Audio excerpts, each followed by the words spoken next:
All right, babies, it's that time again. Oh, yeah. We are in Genesis 35. And as I was reading it, I was like, this is just not ringing true. And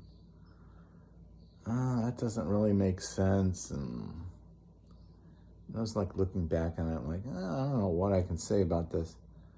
But then the more I thought about it, it was kind of mirroring what's going on in my own life. And now all of a sudden I have a different perspective on it. So I guess the message there is, give it time when you're reading the Bible. Don't be so quick to dismiss it just because it's Genesis.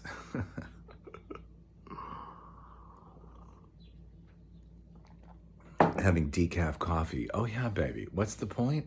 I don't know. It makes you feel good. Okay. So God tells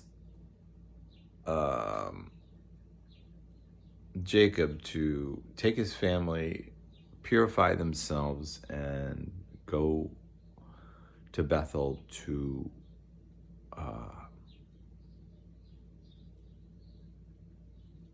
set up an altar and have a little worship time. So he does. He tells his family. He goes.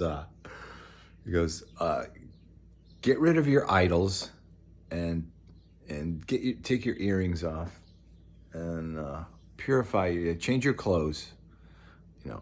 We're going to be with the Lord.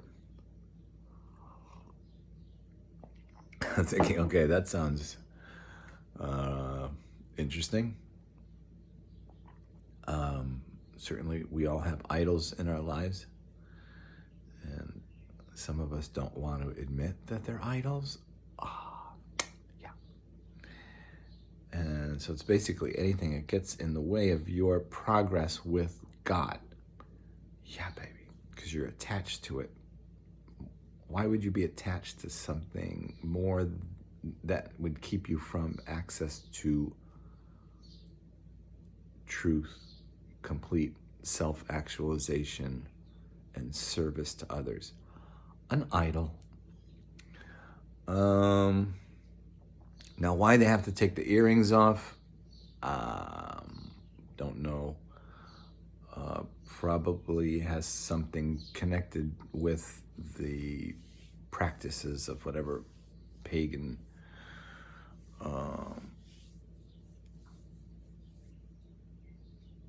rituals they were engaged in related to their idols.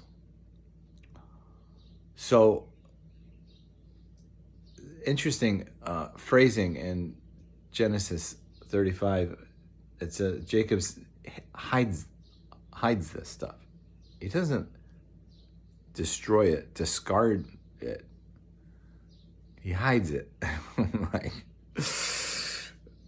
Again, I don't know if that's a good move, but I'm certain we can all come up with ideas in our lives where we've put things aside only to go back to it later.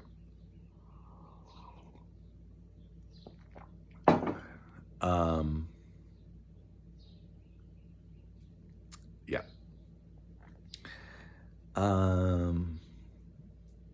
So he gets there, and what happens? Oh, God changes his name to Israel. So I don't know why, if it's, because I read some of the commentaries on it, and they were saying, by putting away the idols, this is like a sign of his repentance, that he's returning to his first love, being God. And because he's done that, now God is giving him a new name to sort of represent the movement forward. Don't still be Jacob, because then you're going to go back and allow your family to have their idols. Because evidently it was more Rachel, and because she kept them from their father, I think. Yeah. So in that way, I thought that was interesting. I also found that to be like a parallel in like my own life, because I'm really kind of turning things in a different way lately, like trying in a more focused way of being obedient to the Spirit, so that I'm not just doing whatever it is I want to do. So I'm like, oh, I usually would do this, but I think the Spirit wants me to do this. So I'm kind of moving into a new realm, which actually is an older realm. So this is why it's interesting how this is kind of paralleling for me what I am experiencing with Genesis 35. I'm kind of doing the same thing. So, what's my new name? I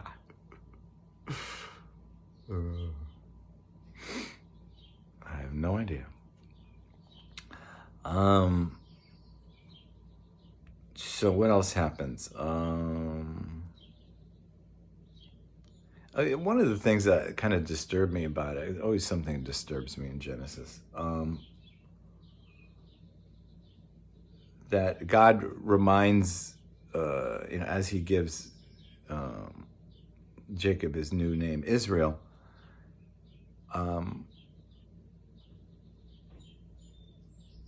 which, by the way, should be interesting. Whatever the meaning of Israel is, look that up. It's got to mean something. I forgot to do that. Is it house of God? Something like that? I don't know.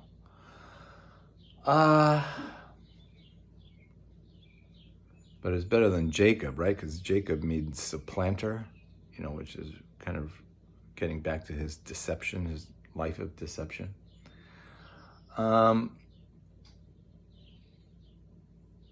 So yeah, God says, as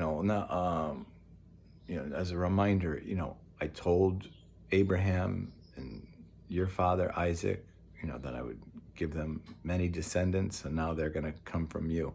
And then it lists 12 tribes of Israel, and it makes some kind of a. It was in the commentary. It made a mention of how they're not very spiritual people overall, which is actually a good thing, right? That God is ready to work with all of us.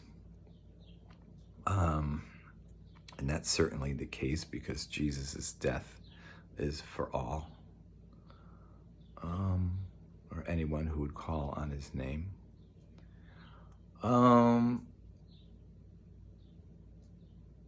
So the thing that disturbs me about that is, why is that always like the big thing? You're having a time with God, and God is, the main thing he wants to tell you is, you're going to have many descendants. How about you are going to grow in love? You are going to represent me in my compassion for others. That bothers me. That makes me think a lot like these stories were created by not very spiritual people who are trying to create a God who would be faithful and powerful, but would give them what they want, which is more descendants. More descendants means more social respect, more access to resources, more what?